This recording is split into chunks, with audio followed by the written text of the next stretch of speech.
संबंधीची थोडी बॅकग्राऊंड आपल्याला देण्याची गरज आहे. म्हणजे मॅडमचं थोडं काम मी कमी करतो, कारण ही बॅकग्राऊंड माहिती अधिकारातून सगळी मिळवलेली आहे. ते आपल्याला फक्त मी वाचून दाखवणार आहे. कारण 40% भानगड काय आहे आणि 10 आणि 15% भानगड काय हेच 90% लोकांना माहिती आहे. तर काय घडत गेलं ते सांगतो. 1970 साली आपल्या पुणे महापालिकेने असा एक ठराव केला. जनरल बॉडीने, पुणे महापालिकेच्या सर्व नगरसेवकांच्या जनरल बॉडीने ठराव असा केला की करपात्र रक्कम जेव्हा ठरवतात त्यावेळेला नागरिकांना 15% सवलत द्यावी ठरवताना. कारण नागरिकांना आपल्या घराची देखभाल दुरुस्ती पण करावी लागते, त्यामुळे त्याच्यासाठी त्यांना थोडा पैसा शिल्लक राहिला पाहिजे, म्हणून 15% सवलत द्या. त्यावेळेला जे कायदा होता त्याच्यामध्ये 10%ची तरतूद होती राज्य सरकारच्या कायद्यामध्ये. पण आमच्या महापालिका म्हणली असं नाही, म्हणजे राज्य सरकारकडे आम्ही मानत नाही, आम्ही 15% देणार. आणि त्याप्रमाणे त्यांनी ठराव केला. तो ठराव नंतर राज्य शासनाकडे पण गेला. त्याचं काय झालं ते नंतर सांगतो. आणि त्याच वेळेला त्याच ठरावामध्ये 2 बाबी मांडल्या. एक 15% सवलत आणि दुसरी घरमालक स्वतः राहत असेल तर वाजवी भाड्याच्या 60% दराने त्याचं टॅक्सेशन करावं, म्हणजे 40% सवलत द्यावी. 40% सवलतचा उल्लेख नव्हता, 60% दराने करावं म्हणून 40%. आता हे सगळं झाल्यानंतर सरकारची जबाबदारी होती की कायद्यात बदल करून 10 ऐवजी 15% द्यायला मान्यता द्यायला पाहिजे पुणे महापालिकेला. पण असं काही घडलं नाही. मग 2010 साली कॅगने, म्हणजे भारताच्या महालेखा परीक्षकांनी 2010 ते 2013 सातत्याने ते जे महापालिकेचं ऑडिट करतात त्यांनी असं दाखवून दिलं की तुम्ही 15% सवलत दिली ती बेकायदेशीर आहे, तुम्ही 10% द्यायला पाहिजे होती. कायद्यातही बदल केलेला नाही, त्यामुळे 10च्या ऐवजी 15% सवलत देणं हे बेकायदेशीर ठरतं. आणि त्यामुळे 3 वर्षात 2010, 11 ते 12, 13 या 3 वर्षामध्ये पुणे महापालिकेचं 43.96 कोटी रुपयाचं नुकसान झाले. 5% जादा सवलत दिली. त्यानंतर महाराष्ट्र विधानसभेच्या 13व्या महाराष्ट्र विधानसभेच्या लोकलेखा समितीने 2017-18च्या अहवालात याच्यावर खूप उहापोह केला आणि 2018 पर्यंत महापालिकेचं या 5%मुळे झालेलं नुकसान 104 कोटी रुपयाचं असं त्यांनी नमूद केलं. आणि मग त्यांनी असं म्हटलं की 2010-11 पासून अतिरिक्त 5% कर जो सूट दिली होती त्याची पूर्वलक्षी पद्धतीने वसुली करावी असं विधानसभेच्या समितीने सांगितलं. आणि महापालिकेच्या नुकसानी जबाबदार असणाऱ्या 2010 ते 2018 या कालावधीतील सर्व तत्कालीन आयुक्तांवर तसेच अधिकाऱ्यांवर जबाबदारी निश्चित करून कारवाईची शिफारस करावी अशा प्रकारची लोकलेखा समिती महाराष्ट्र राज्य विधानसभा यांनी सांगितलं. मग 6 जुलै 2018 राज्य सरकारने महापालिकेला कळवलं की 10 ऐवजी 15% सवलत चालू ठेवण्यास जबाबदार असणाऱ्या 2010 पासून पुढील कालावधीत कार्यरत असणाऱ्या संबंधित तत्कालीन आयुक्तांचा खुलासा शासनास सादर करावा व 15 ऐवजी 10% सवलत करण्यात यावी असं शासनाने कळवलं. तो 40%चा विषय कुठंच नाही बरं का, हे तुमचं माहिती करता सांग. हे सगळं ते 10 आणि 15%वर चाललेला विषय. राज्य सरकारने 1/8/2019 रोजी 1970चा तो जो ठराव केला होता 1970 साली 15% सवलतीचा तसेच 40% सवलतीचा ठराव रद्दबातल केला. 1970चा ठराव 1/8/2019 ला रद्दबातल झाला. हे जे 2019 पासून लफडं चाललंय ते ह्याच्यामुळे सुरू झालं. आता शासन सुद्धा कसं आहे बघा, सगळा प्रॉब्लेम होता ते 15% 10%चा होता, 40%चा कुठेच नव्हता. शासनाने अर्धा ठराव सुद्धा रद्द करण्याची सोय आहे, त्याने अख्खा रद्द करून टाकला. तिथनं हा 40%चा प्रॉब्लेम सुरू झाला. मग आमचे महापालिकेच्या नगरसेवकांना अर्थातच नेहमीप्रमाणे बैल गेला झोपा गेला करून त्याला उशिरा झाला. हर म्हणले असं झालंय का. मग त्यांनी 28/8/2019 म्हणजे ही रद्द झाल्यानंतर 28 दिवसांनी पुणे महापालिकेच्या जनरल बॉडीने म्हणजे आपल्या नगरसेवकांनी एक ठराव संमत केला. त्या 4 गोष्टी मागितल्या. एक, शासनाने म्हणजे हा ठराव केला तो शासनाला पाठवायला सांगितला. 2010-11 पासून 5% वार्षिक करपात्र रकमेतील जी सवलत पूर्वलक्षी प्रभावाने वसूल करण्याचं शासनाने म्हटलंय ते रद्द करावं, म्हणजे आधीचे 5% न्याय नका करू. 70 सालचा जो ठराव रद्द करण्याचा निर्णय केला त्यामुळे 40% सवलत देखील पूर्वलक्षी प्रभावाने वसुलीसाठी बंद करावी लागणार आहे. वरील दोन्ही सवलती मुख्य सभेच्या मान्यतेने व शासनाच्या नोटिफिकेशन नुसार 1970 पासून करण्यात येत असल्याने तत्कालीन मनपा आयुक्त तसेच मनपा अधिकारी यांच्यावर कोणतीही कारवाई करू नये आणि 1/4/2019 वैधानिक वजावट 15 ऐवजी 10% सुरू करण्यात आली असून म्हणजे 1/4/2019 पासून ती सवलत जी 15% होती ती 10% ऑलरेडी महापालिकेने केलेली आहे. तत्पूर्वीची थकबाकी वसूल न करण्यास तसेच जागा मालक स्वतः राहत असल्यास 40% सवलत देण्यास शासनाने मान्यता द्यावी असा ठराव आपल्या नगरसेवकांनी 28/8/2019 ला केला आणि पुढे त्यांनी असेही म्हटलं मनपा प्रशासनाने वरील प्रमाणे कार्यवाही करावी असं त्यांनी प्रशासनाला आदेश दिले आणि तोपर्यंत 40% सूट वसूल करू नये अशी उपसूचना पण मांडली गेली. मुळात 1970 ठराव अर्धा रद्द करणं शक्य असूनही तो केला नाही. तेव्हा युती सरकार होतं आणि विरोधी पक्ष कोण होते त्यातल्या कोणालाच ह्यातलं काही करावं असं वाटलं नाही. मी हे मुद्दाम सांगतोय की कोणत्याही पक्षाला याच्याशी काही घेणं देणं नाहीये. त्यानंतर हा 28/8/2019 चा जो ठराव जो आपल्या नगरसेवकांनी केला ज्याच्यामुळे ते वसुली थांबली होती तो ठराव महापालिकेच्या आयुक्तांनी राज्य सरकारकडे पाठवताना त्याच्यामध्ये बखलाशी केली आणि त्यांनी 9/3/2021 ला राज्य सरकारला पत्र दिलं आणि सांगितलं की मिळकत कर विभागामार्फत घरमालक स्वतः राहत असल्यास वार्षिक भाडे 60% धरून मिळकत करातून देण्यात येणारी 40%ची सवलतीचे बाबत महालेखापाल कार्यालयाकडून करण्यात आलेले परीक्षण तसेच स्थानिक लेखाधिकारी परीक्षणातही कोणताही आक्षेप अद्यापपर्यंत घेण्यात आलेला नाही असं आयुक्तांनी पण कळवलं. पण पुढे लगेच त्यांनी स्वतःच सांगितलं की क्रमांक 320 वर ठराव 28/8/2019 ला झाला होता त्यातील फक्त 2 बाबींना मान्यता द्यावी. पंचायत त्यात एक सांगितलं त्यांनी 1/8/2019 पासून वार्षिक भाडे 60% धरून मिळकत करातून देणारी 40%ची सवलत रद्द करायला व त्याप्रमाणे 40%ची सवलत दिलेल्या मिळकतीची आकारणी दुरुस्त करून 1/8/2019 पासून पुढे फरकाची रक्कम वसूल करण्याकरता मान्यता मिळण्यास विनंती आहे. प्रॉब्लेम कुठे सुरू झाला लक्षात घ्या. 1/8/2019 पासूनच्या पुढे ज्यांचं टॅक्सेशन झालं त्या सगळ्यांची 40% सवलत का काढली गेली तर आमच्या आयुक्तांनी प्रेमाने कळवलं शासनाला की आम्ही स्वतःहून काढतोय तुम्ही काहीच करायची गरज नाही. आणि पुढे हेही कळवलं की 1/8/2019 पासून जर आम्ही दिली असेल कोणाला कारण हे 2021 पत्र आहे ना तर आम्ही त्यांची फरकाची रक्कम पण वसूल करू 19 सालापासूनची असं आयुक्तांनी कळवलं. पुढे लिहिलं 2010 पासून कार्यरत तत्कालीन महापालिका आयुक्त तसेच अधिकारी यांना जबाबदार धरणे योग्य होणार नसल्याने त्यांच्यावर कोणतीही कारवाई न करण्याची मान्यता मिळाली. म्हणजे 40% लोकांची सवलत काढू आम्ही पण ते आमच्या आधीच्या आयुक्तांवर कारवाई करू नका. मग तेव्हाच शासन होतं 2019 मोबिया त्यांनी त्या पत्राचा मान ठेवला आणि मनपा ठराव क्रमांक 320 मधील तत्कालीन महापालिका आयुक्त तसेच आस्थापन अधिकारी यांच्यावर कोणतीही कारवाई करण्यात येऊ नये या एका मुद्द्याला मान्यतेतून उरलेला सर्व ठराव तो रद्दबातल केला आणि त्यामुळे 40%चा विषय रद्दबातल झाला. नाही सवलतीचा 5%चा पण रद्दबातल झाला. असा सगळा प्रकार हा 2021 पर्यंत घडलेला आहे. ही हिस्ट्री माहिती असणं अत्यंत गरजेचं आहे कारण कुठून सुरू झालं आणि कुठे येऊन थांबलं त्याच्या पुढे काय काय घडलं आता तो PT3 फॉर्म कसा झाला मग राज्य शासनाने नंतर काय आदेश दिले वगैरे संबंधी मॅडम आपल्याला सांगतीलच. पण ही हिस्ट्री माहित असणं अत्यंत गरजेचं आहे कारण हे कसं सुरू झालं कुठे येऊन थांबलं कोण जबाबदार सर्व पक्ष जबाबदार. कारण एक सरकार आधीचं एकाचं होतं नंतरचं दुसऱ्यांचं होतं दोघांनी काही केलं नाही आणि विरोधी पक्षात असल्याने काही केलं नाही म्हणजे सगळे जबाबदार आहेत हे पहिलं समजून घ्या. आणि त्याच्यानंतर आमचे आयुक्तही तेवढेच जबाबदार पुणे महापालिकेचे तेव्हाचे विक्रम कुमार ज्यांनी अशा प्रकारे रद्दबातल करण्याची शिफारस सरकारला केली आणि सरकारने लगेच प्रेमाने ती मंजूर केली. हे सगळ्या मागची दुखणी कुठं सुरू झाली आहे हे करणं आवश्यक असल्यामुळे हे सगळं आपल्याला वाचून दाखवलं. या सगळ्याचे कागदपत्र माझ्याकडे आहे सगळे ठराव सगळी कागदपत्रही माझ्याकडे आहे. कुणालाही हवी असतील तर मी ती त्यांना देईन. त्याचा आता उपयोग काही नाहीये ती गोष्ट वेगळी आहे पण आपल्याला वस्तुस्थिती माहिती असणं आवश्यक आहे. त्यामुळे अजून एक गोष्ट घडली ती सांगण्याची गरज आहे.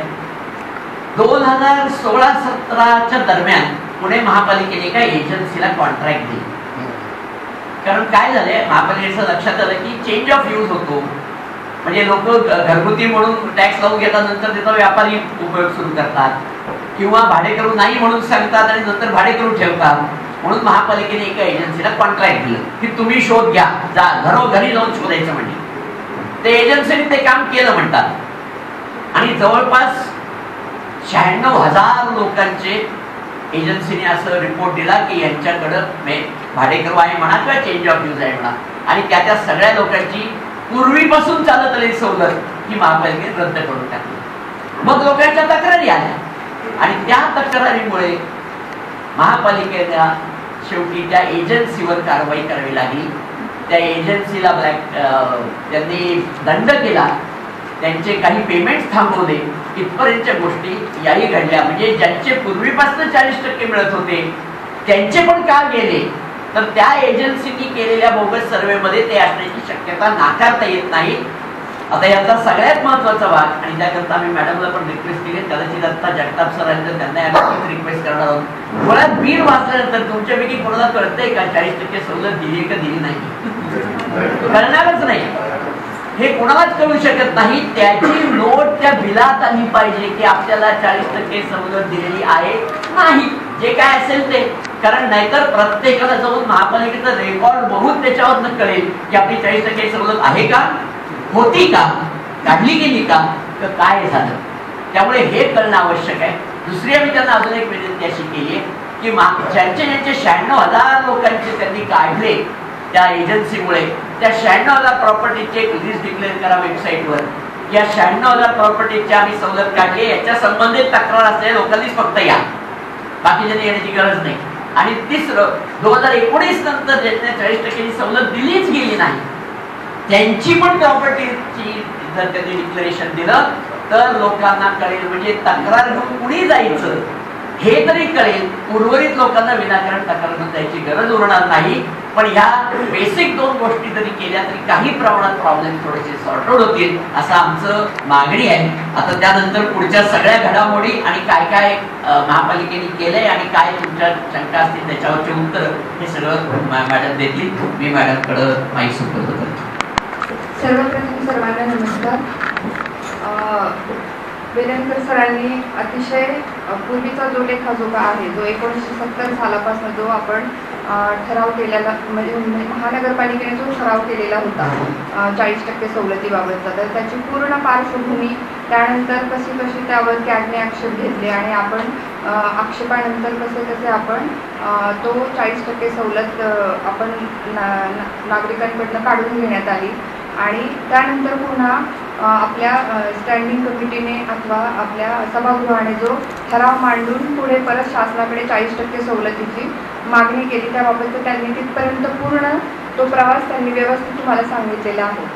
तर त्यानंतर जेव्हा 40% सवलत काढून घेण्याबाबतचा निर्णय झाला तो 17 सप्टेंबर 2021च्या आपला जो पूर्वीचा ठराव झालेला होता 1970चा, तो विखंडित करण्यात आला आणि आपली पूर्ण 40% सवलत ही काढून घेण्यात आलेली होती. आणि त्याप्रमाणे आपण सर्वांना बिले पाठवली आणि जवळजवळ आपण मागच्या फरकाने ती 2018 पासून ती सर्व आपल्या लोकांना ती देण्यात आली होती. परंतु त्यानंतर अनेक प्रकारे गदारोळ झाला आणि शासनाने ती सवलत पुन्हा आत्ता अलीकडे कॅबिनेटची मंजुरी घेऊन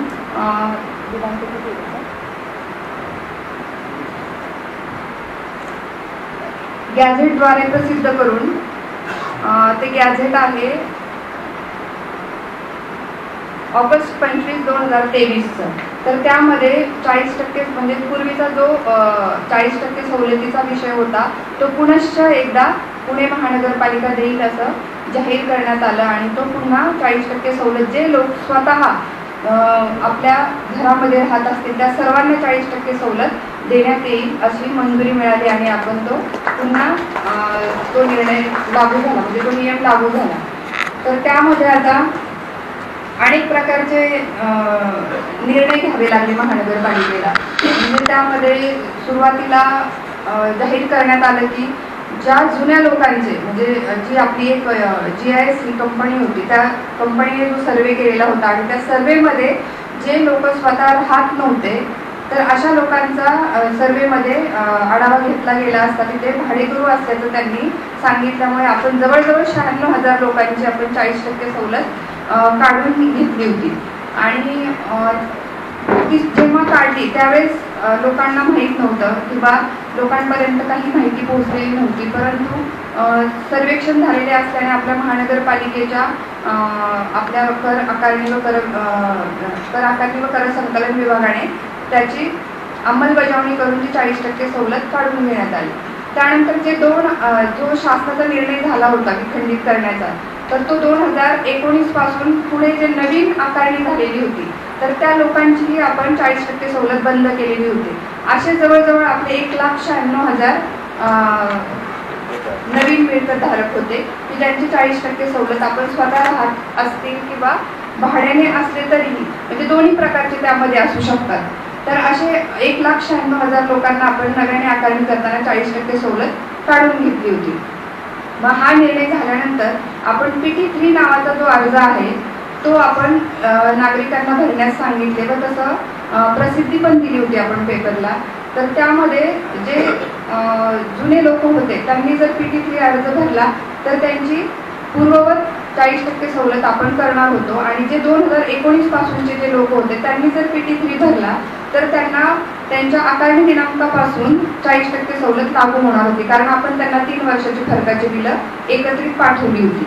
तर त्या 3 वर्षाच्या जेव्हा आपण ज्यांनी PT3 भरले त्यांना आपण ती सवलत लागू केली आणि त्यांचे 3 वर्षाची जी रक्कम आहे ती आपण 4 समान हप्त्यांमध्ये त्यांच्या पुढच्या म्हणजे या वर्षीचा जर टॅक्स असेल 36,000 तर आणि त्यांना जर त्यांची जर म्हणजे मी एक उदाहरण सांगते, समजा 20,000 आपण त्यांची रक्कम 4 वर्षाची जर आपण त्यांना हे केली असेल तर ती 4 हप्त्यांमध्ये 5-5 हजार असे जर म्हटलं तर त्यांचा मी एक 10,000चं उदाहरण घेते म्हणजे तुम्हाला समजेल.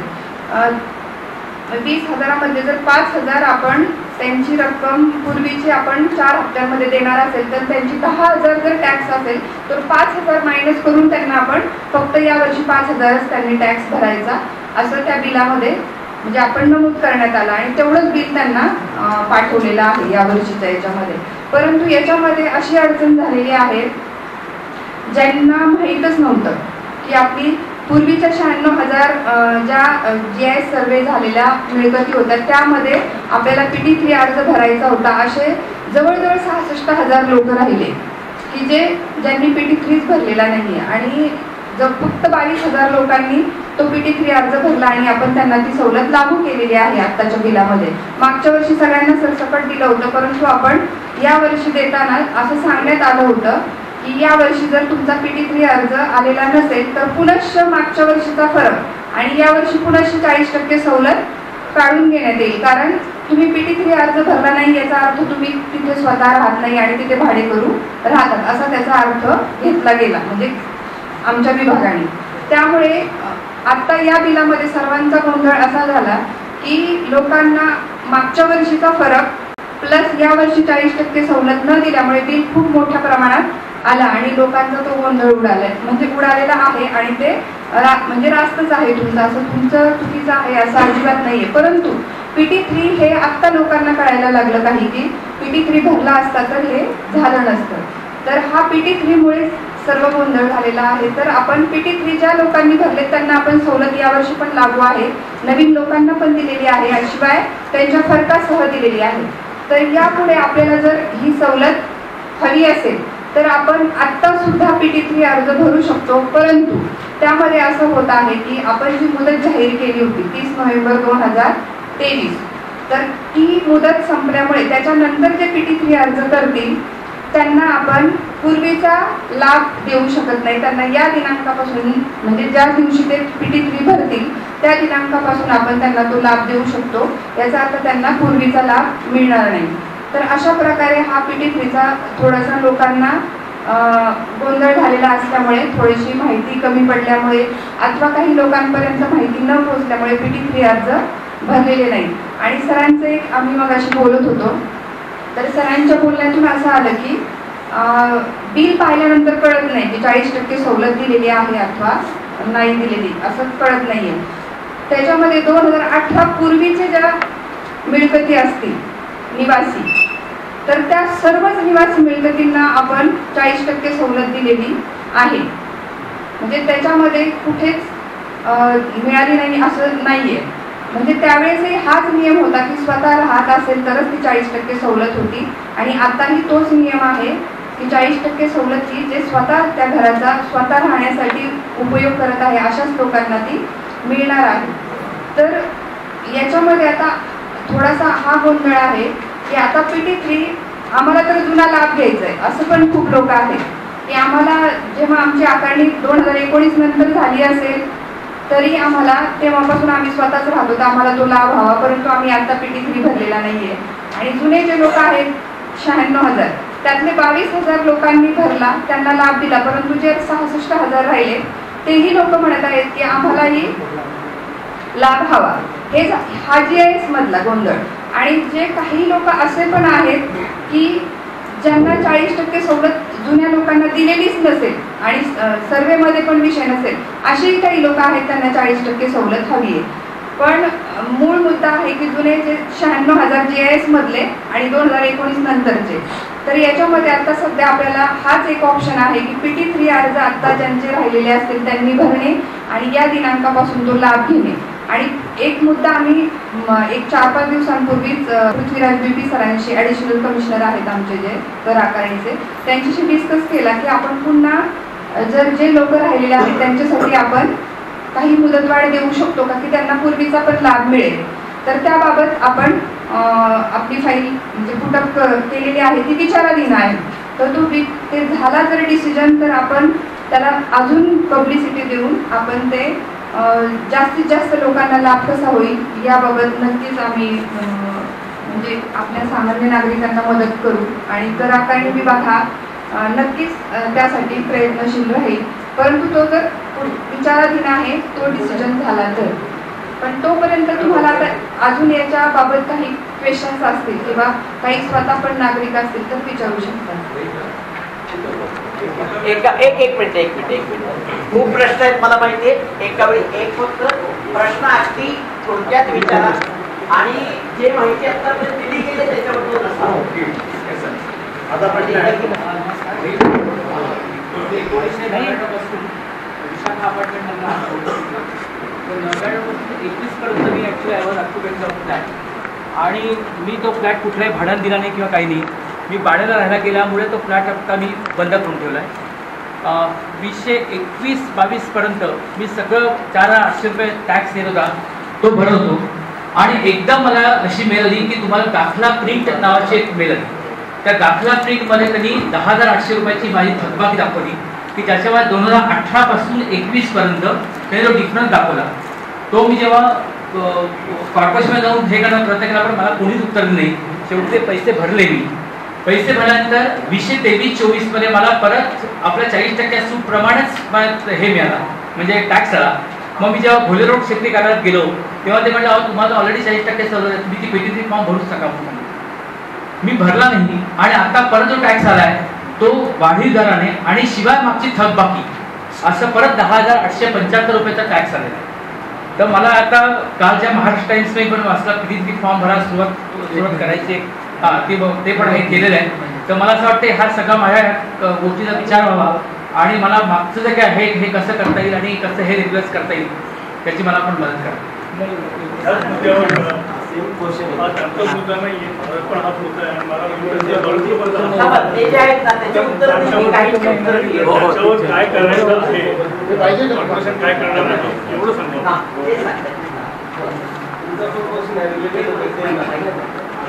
नाही नंतर आता एक झाला की काहीचे प्रॉब्लेम आपोआप सॉर्ट होते.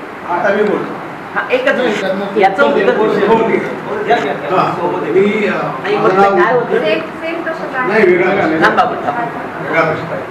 उत्तर घेऊ आणि मग पुढचं आपण पहिलं ज्या मिळकतीत राहत होते तिथं 40% सवलत तुम्हाला मिळाली होती. आवाज येतोय? आपण ज्या मिळकतीत पहिले राहत होते कुठली कोथरूडची कोणती होती? विशाखा अपार्टमेंटमध्ये तिथं तुम्हाला 40% सवलत देण्यात आली होती. त्यानंतर तुम्ही बाणेरला शिफ्ट झाले. त्या मिळकतीला तुम्हाला 40% सवलत होती का? त्या भाड्याच्या हो नाही भाड्याचा तो वेगळी केस आहे ती मी तुम्हाला नंतर एक्सप्लेन करतो आता मी सांगता येत नाही स्वतः हो मी स्वतः राबवतो. त्याला 40% सुट आहे त्याला आहे. आहे ओके. हो मग ह्या तुमच्या ज्या विशाखा अपार्टमेंट होती त्याची 40% सवलत आणि ह्याची 40% सवलत दोन्ही एका व्यक्तीस मिळत नाही. पालिकेचा नियमच असा आहे की एक व्यक्ती 4 मिळकती असेल तर एकाच सवलत मिळणार, 3 सवलत मिळणार नाही. त्यामुळे तुम्ही ज्या विशाखा अपार्टमेंटला सवलत घेतली होती ती विड्रॉ झाली आणि तुम्हाला तिकडे सवलत चालू असल्यामुळे तुम्हाला तिथं सवलत चालू राहिली आणि इकडं पूर्वलक्षी प्रभावाने 1 पासून किंवा तुमच्या त्यावेळेस ऐका ना सर 21 पर्यंत तुम्ही राहत होते पण त्यावेळेस जो सर्वे मध्ये तुम्हाला हे झालं आम्हाला डिटेक्ट झालं की बाबा ही प्रॉपर्टी रेंटेड आहे किंवा ती बंद सापडली आम्हाला. आमचं ठरावच काय आहे एक तर तुम्ही स्वतः राहत असले पाहिजे, तुम्ही रेंटेड द्या किंवा तुमची मिळकत बंद असली ती सवलत तुमची रद्द होते. ठराव तसा आहे आम्ही त्याप्रमाणे कार्यवाही करतो. ओके त्यामुळे ते तुम्हाला तेच झालं आणि तुम्ही म्हणताय त्याप्रमाणे दुसरा पॉईंट की 2023 साली तुम्हाला 40% पुन्हा बिल आलं बरोबर.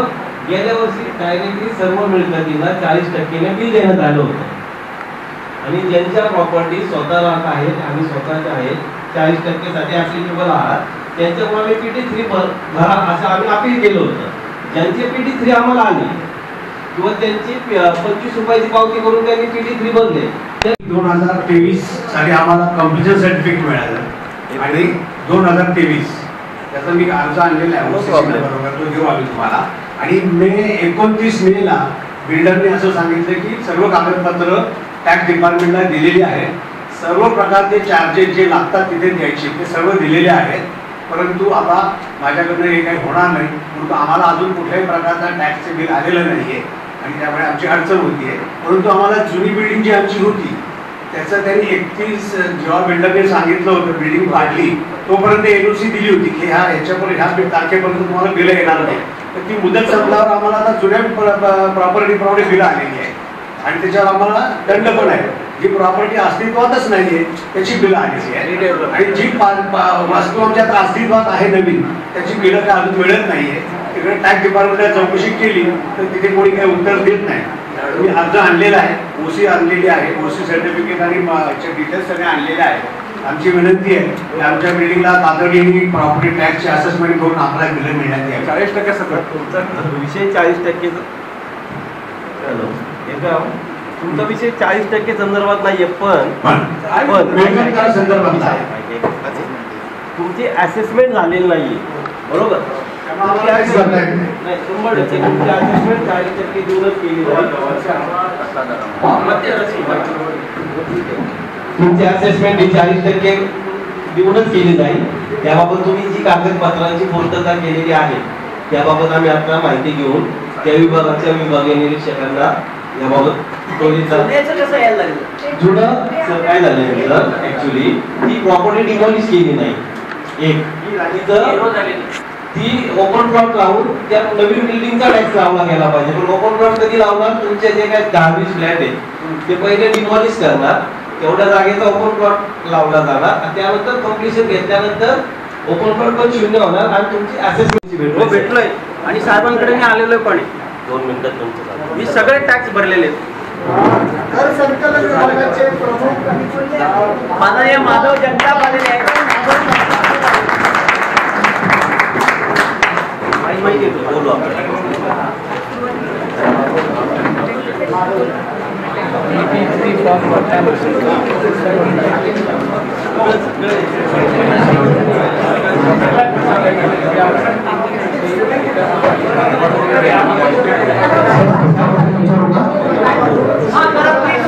तुम्ही याचं उत्तर फक्त द्या. नाही त्यांनी फॉर्म भरलाय पण त्यांचं होत नाही. झालं त्यांच्याशी सगळ्यांना कळू द्या पाहिजे बाकीचे तेच पडता येणार नाही. त्यांची चूक नाही सांगा त्यांना की पूर्वलक्षी प्रभावाने त्यांना जर मिळायला पाहिजे होतं तर मिळालं नाही तर त्यांना त्याबाबत काय अर्ज द्यावा लागेल ते सांगितले. मी अर्ज दिलाय साहेबांकडे सहीला आहे आणि सही करतील आज. सर इमारत सोसायटी मला हवं आहे नाही ते बंद आहे. मी हिमानी सोसायटीमधून आलोय. हिमानी सोसायटीमध्ये जेव्हा बिल्डिंग 99-91 ज्या बिल्डिंग बांधल्या होत्या त्यावेळेस तर रोज पण बांधले होते आणि त्यांना काही टॅक्स बेनिफिट घ्यायचं होतं. तिथल्या बिल्डरनी रोजला खाली 1 नंबर दिला आणि वरच्या नंतर 2 नंबर दिला आणि मग खालच्या आम्ही येताना मिसेसच्या नावावर घेतला, वरचा घेताना माझ्या नावावर घेतला, असे आम्ही घेतले. आत्तापर्यंत 40% सवलत मिळत होती आणि मागच्या वर्षीपासून खालच्या मधल्याला 28,000-30,000 रुपयाला लागले आणि वरच्या मधला माझ्या नावावर असताना मला 6,000 आले.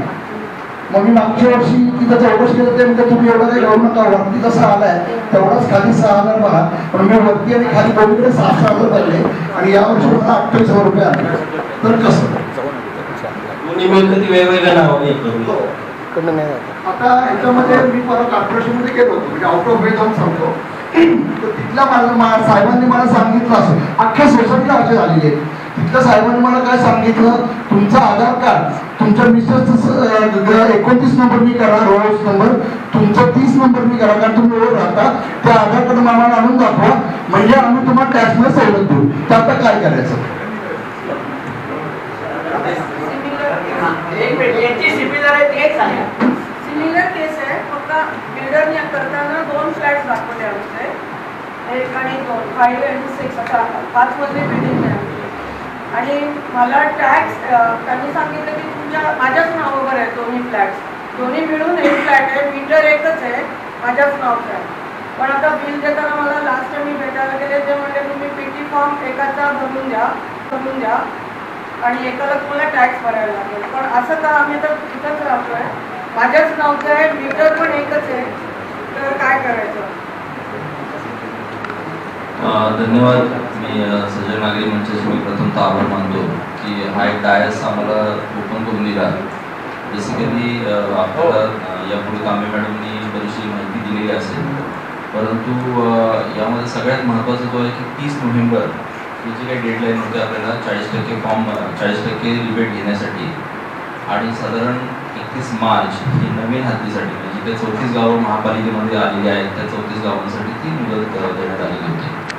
त्यामध्ये ज्यांनी अर्ज केले त्यांना 40% रिबेट मिळाला, परंतु ज्यांनी काही अर्ज केला नाही किंवा त्याच्यामध्ये काही समज गैरसमज किंवा काही महापालिकेकडून माहिती देताना काही ऐकण्यामध्ये चूक किंवा सांगण्यामध्ये चूक अशा दोन्ही बाबी आहेत, तर त्या अनुषंगाने ती रिबेट टोप आपल्याला मिळू शकला नाही.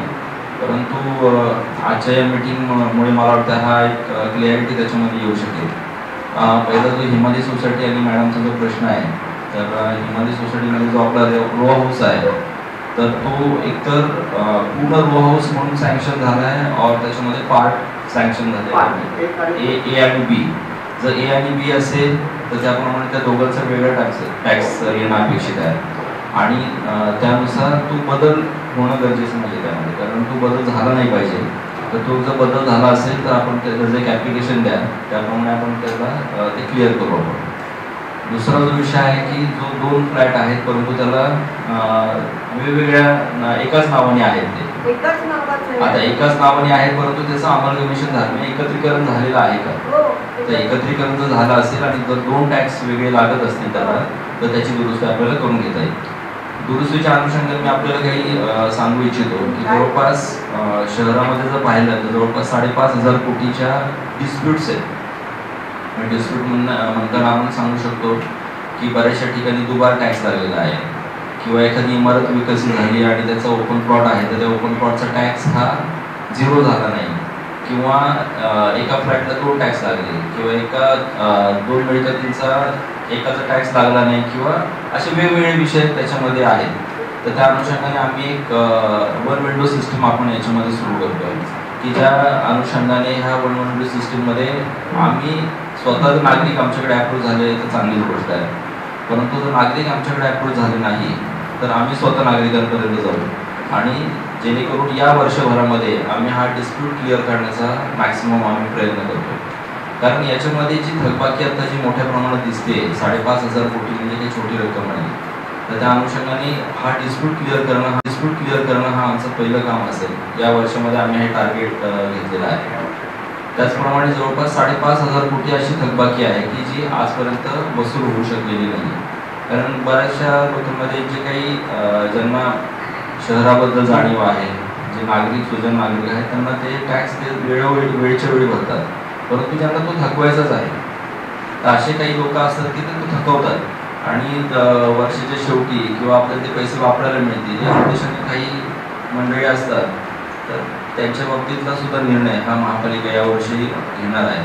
त्यामुळे जवळपास 11-11.5 कोटीची थकबाकी जी आहे ती वसूल करण्याच्या अनुषंगाने हे कामकाज आपण होतो.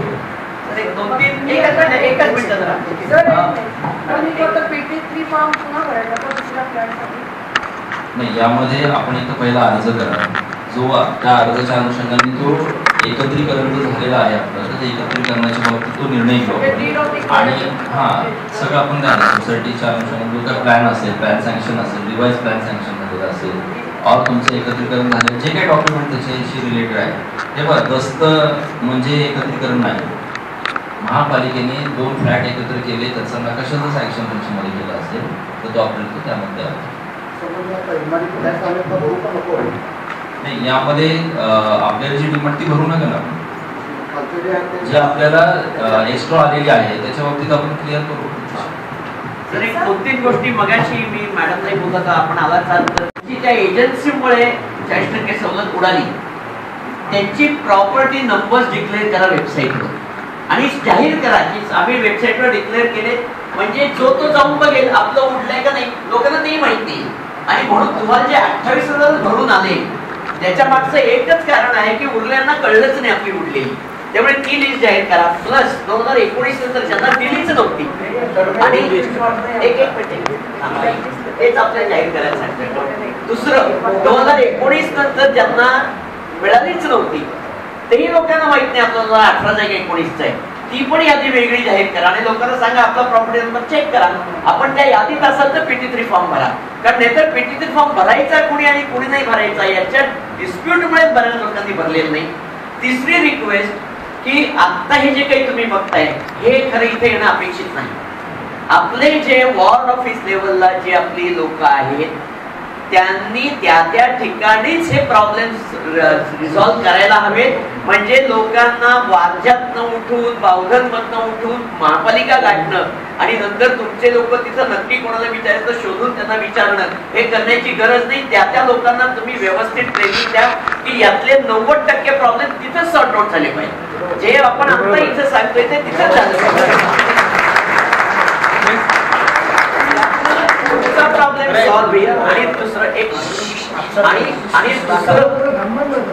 आणि दुसरी महत्वाची गोष्ट म्हणजे आज तिथे असणाऱ्या लोकांचा जो अनुभव लोकांना येतोय ते उडवाउडवी करतात. प्रत्येक गोष्टीसाठी जा तुम्ही तिकडे मेन बिल्डिंगला, तर असं सांगणाऱ्या लोकांची नावं पण घ्या की जे तिथल्या तिथं प्रॉब्लेम सॉल्व्ह का करत नाहीयेत, त्यांना काय इश्यूज आहेत. जेन्युइन केसेस जाऊ दे ना तुमच्यापर्यंत, पण प्रत्येक माणूस तुमच्यापर्यंत यायला लागला तर मला वाटतं तुम्हालाही बाकीचं काम करता येणार नाही. तेव्हा तुमच्या लोकांचं एक ट्रेनिंग आहे 1 दिवसाचं, त्यांना हे सगळे इश्यूज समजावून सांगा आणि त्यांनी आपापल्या जागेवर ते केलं पाहिजे. आणि चौथी आता तुमच्या बोलण्यात आलं म्हणून ती रिक्वेस्ट आम्ही 2 वर्षापूर्वीच टाकली होती की तुम्ही ज्या योजना आणताना की माफी योजना, अभय योजना, त्यामुळे लोकांना सवय लागली अभय योजना येईपर्यंत थांबायचं. आता आम्ही तेव्हाही तुम्हाला रिक्वेस्ट केली होती, तुम्हाला मी महापालिकेला की ज्यांना तुम्ही अभय योजना दिल्या 2021च्या 22च्या आणि जे परत थकबाकीदार झाले त्यांची तेव्हापासूनची वसुली लावा. कारण याचा अर्थ त्यांना भरायचेच नाहीयेत आणि जे रेग्युलर भरतायत त्यांच्यावर अन्याय होतोय. त्यामुळे रीतसर त्यांची चुने पण खडून काढून लावा की जेणेकरून ह्या पुढे त्यांना ही हिंमत नाही होता कामाची. थँक्यू.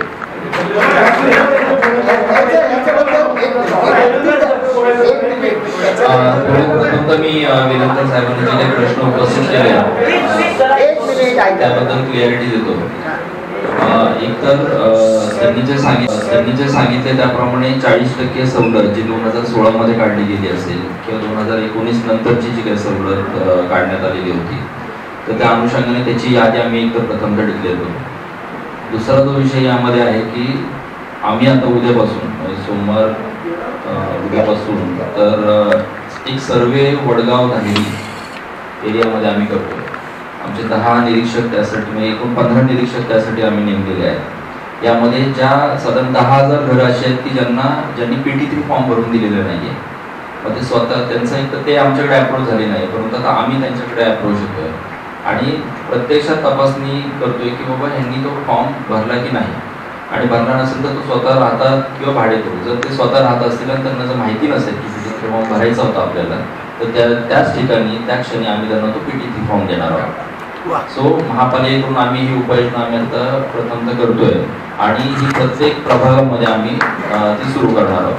तर हा एक यामधला एक भाग झाला. दुसरा जो विषय आहे की प्रत्येक क्षेत्रीय कार्यालयामध्ये जे काही नागरिक अप्रोच होतील तर त्यांच्याशी सामंजस्याने त्यांचे प्रॉब्लेम समजून घेणे आणि त्यांना योग्य उत्तरं देऊन त्याप्रमाणे त्यांचं कामकाज पूर्ण करणे, अशा प्रकारच्या सूचना आम्ही दिलेल्या आहेत आणि त्याची अंमलबजावणी ही स्ट्रिक्टली होईल. याच्यामध्ये जर कुणाला जरी काही वाटलं तरी माझा मोबाईल नंबर मी आपल्याला देऊन जातो. मी माझ्या मोबाईल नंबरवर आपण केव्हाही मला व्हॉट्सअप मेसेज पाठवू शकता. सो याच्यामध्ये कुठल्याही प्रकारे आमच्या कुठल्याही अधिकाऱ्यांकडून कुठल्याही नागरिकांची पिळवणूक होणार नाही किंवा कुठल्याही प्रकारचा त्रास हा नागरिकांना होणार नाही.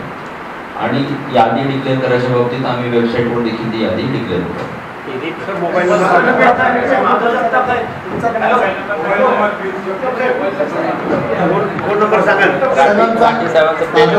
सरांचा नंबर 968 993 1457 1457 968 993 1457.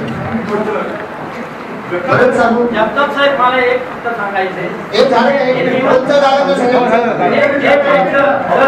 सर एकच मिनिट. आता हे सगळं नियमित टॅक्स भरणारे लोक आहेत, कल्पाकी असो काय असो, आता ह्यांच्या जर तुम्ही लोकांनी बघतानाच महापालिका नाही भरले तर दंड मानता. पण मला एक सांगा, तुमच्याकडे अशी काय यंत्रणा आहे त्या ठिकाणी टेरेसवर बांधकाम केलं, एखाद्या दुकानात एखादीशी बांधकाम केलं, हे 6 महिने एखादे केस लावून धरले, तुमचे निरीक्षक तिथं जात नाही, तिथं तो टॅक्स लावत नाही. तुमच्या आधीच्या आयुक्तांनी सांगितलं 3 पट दंड मारा, परंतु तुमचे लोक चटवलेले आहेत. त्यांच्या बदल्या करताना नुकताच एक अर्ज दिलाय की 20 लोक आहेत गेले 20 वर्ष 10 वर्ष ते एकाच ठिकाणी मोनोपॉली झाली. हे सगळे लोक काढा, नवीन मारा आणि सगळ्यांना समान हक्क द्या.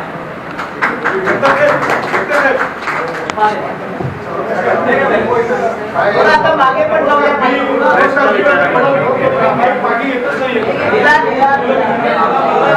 आवाज तसाही म्हणताय. मी पहिला जगताप साहेबांचा धन्यवाद मानतो. मी 22 एप्रिलच्या दरम्यान मी जगताप साहेबांना स्वतः भेटायला गेलो होतो. मी वसुधारिताशा कोऑपरेटिव्ह हाऊसिंग सोसायटी कोथरूड इथे मी चेअरमन आहे आणि आमच्या सोसायटीमध्ये खूप बरेच प्रॉब्लेम होत होते. जवळजवळ आमच्या बऱ्याचशा 40-50 सदस्यांनी एक 20-1 साल त्या दिवशी स्कीम डिक्लेअर झाली PT3. एक मिनिट जरा प्लीज शांत बसा, सगळ्यांनी प्लीज शांत बसा, फार महत्वाचा मुद्दा आहे.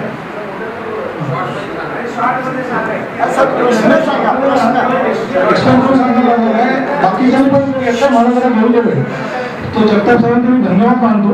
त्यांनी मला ताबडतोब रागले साहेबांकडे जायला सांगितलं.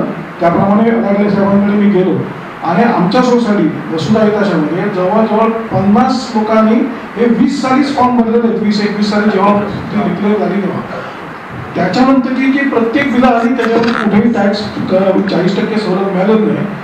रागले साहेबांना तुम्ही जेव्हा फोन केलात माझ्यासमोर तेव्हा मी गेलो, मला चांगली ट्रीटमेंट मिळाली, तुमचे धन्यवाद. पण तिथे गेल्यावर ते एक प्रॉब्लेम असा आहे की आता PT3 फॉर्मच मिळत नाही. PT3 फॉर्म का झाले किंवा काय तिथे ते कोणी क्लार्क होते किंवा ते कोणी तुमचे होते. हे बघा मी त्या दिवशी शेवटी चेअरमन यांना त्यांना सांगितलं तुम्ही तुमचा जो काही फॉर्म असेल तो द्या. तर हा त्यांचा काहीतरी सर्वे फॉर्म त्यांनी मला दिला. मी म्हटलं तुमचा जर का माझ्यावरती विश्वास असेल तर मी चेअरमन आहे सोसायटीचा, मी PMCला फसवणार नाही. मी जे कोणी तिथे खरे राहणारे लोक आहेत त्यांच्याकडनं सगळी ही परतची डॉक्युमेंट सगळी जोडून घेतली, सगळे फॉर्म घेतले. आता तेवढ्यात इलेक्शन आलं, इलेक्शन ड्युटीमुळे सगळे गेले. लोक पैसे भरायला तयार असून याची वाट बघतायत. तर मला सांगायचा मुद्दा असा आहे की हा PT3 फॉर्म घ्यायला नाही हा काय प्रकार आहे. असा प्रत्येक सोसायटीत ज्यांनी भरले असतील ते तिथे जातील आणि त्यांना जर का अशी उत्तरं मिळाली तर कसं काय करायचं. की लोकांची म्हणजे भरायची इच्छा आहे आता त्याच्यावर अडागळे साहेबांनी आम्हाला सांगितलं, मला मी अडागळे साहेबांनी मला छान कॉर्पोरेशन केलं सांगतो 50% PG3 फॉर्म भरायचं नाही तर हा फॉर्म सगळ्या चेअरमनला द्यावा सगळ्या सोसायटीच्या. मी आपल्याला थोडं क्लिअर करतो. पहिला खामकर साहेबांचा एक विषय जो आहे की शहरामध्ये ज्या अनॲसेस प्रॉपर्टी आहेत किंवा ज्या ठिकाणी अतिक्रमण झाले आणि त्या प्रॉपर्टींना टॅक्स लागलेला नाहीये, तर अशा प्रॉपर्टीचा सर्वे आपण ह्या येत्या 1 महिन्यामध्ये सुरू करतो शहरामध्ये. आणि साधारण 6 लाख मिळकती आमच्या माहितीनुसार आहेत की ज्या अनॲसेस आहेत, तर त्याची नोंद ही महापालिका घेणार आहे आणि साधारण ह्या इयर एंडपर्यंत पूर्ण शहराचा सर्वे कंप्लीट होईल आणि त्या अनुषंगाने आमचे कामकाज त्यामध्ये राहील. दुसरा जो आपला विषय आहे की PT3 फॉर्म गहाळ होणे. आता PT3 फॉर्म ज्यावेळेस आपल्याला भरून आपण देता तर त्यावेळेस एक रिसिप्ट महापालिकेकडून आपल्याला दिली जाते. जर ती आपल्याकडे रिसिप्ट असेल तर PT3 फॉर्म जरी गहाळ झाला तरी आम्ही तो परत नव्याने तयार करून घेऊ आणि त्याप्रमाणे क्लिअर करू. एक बेसिक असं आहे की यामध्ये मोठ्या प्रमाणात कागदपत्र येत असतात महापालिकेकडे. बेसिकली कागदपत्र जपून करण्याचे काम हे महापालिकेचं आहे, परंतु एखाद्या वेळेस जर काही शिफ्टिंग किंवा या काही कारणांमुळे जर ते झालं असेल तर आपण निश्चितपणे ती दुरुस्ती करून घेऊ. दुसरा जो यामध्ये विषय की आपण PT1 to PT10 असे 10 जे फॉर्म आहेत की ज्यामध्ये हस्तांतरण असेल, TAT आहे किंवा आणखी बाकीच्या काही गोष्टी त्यामध्ये असतील, हे सगळे ऑनलाईन करतो आपण फॉर्म. साधारण 1 ते 1.5 महिन्यामध्ये हे सगळे फॉर्म ऑनलाईन होतील. तर त्यामुळे ते ऑनलाईन झाल्यानंतर मग हा प्रश्न येणार नाही आपल्याला. त्या पद्धतीने आपण तो फॉर्म देऊ शकता. TAT सारखा विषय आहे की ट्रान्सफर आहे, ते सुद्धा आपल्याला याच्यामध्ये क्लिअर होईल. परंतु मी विषय फक्त विसरण्यापूर्वी मी थोडं आपली आठवण मला आली होती सकाळी. त्याचं कारण असं आहे की निवडणूक आयोगाने एक सगळ्या सोसायटी चेअरमनची बैठक बोलवलेली आहे 8 तारखेला. याचं कारण असं आहे की मतदान जे पुणे शहरामध्ये आहे ते 13 तारखेला आहे आणि 7 तारखेला बारामती लोकसभा मतदान आहे. तर त्या अनुषंगाने 8 तारखेला मीटिंग आहे. 7 तारखेचं मतदान झाल्यानंतर पुणे शहरासाठी जे काय आहे ते 8 तारखेला आहे. तर 8 तारखेला सर्व सोसायटीचे जे काही चेअरमन आहेत, सेक्रेटरी असतील, तर त्यांना बालगंधर्व येथे आपण आता त्याचं नियोजन करतो, त्याचं रितसर आम्ही आमंत्रण देऊ. परंतु यामध्ये जे सोसायटी फेडरेशन आहे आपलं, तर सोसायटी फेडरेशनला सुद्धा आपण फक्त जाताना आपण एकत्र भेटून चर्चा करूयात. परंतु आपल्या सगळ्यांना माझी विनंती आहे की आपण त्या बैठकीला उपस्थित राहावं. शहराचा जो मताचा टक्का हा वाढवणं आपल्याला आवश्यक आहे आणि त्या अनुषंगाने आपण सगळ्यांनी कामकाज करणं गरजेचं आहे. मतदानाला प्रत्येकाने येणं गरजेचं आहे. आपला हक्क मतदानाच्या अनुषंगाने देणं गरजेचं आहे. सो ती मीटिंग आहे तर आपण अवश्य या. निश्चितपणे आपण PT3 फॉर्मच्या बाबतीत जे काही आपण मला वाटतं क्लिअरिटी झाली असेल, तुमचा काही प्रश्न असेल तर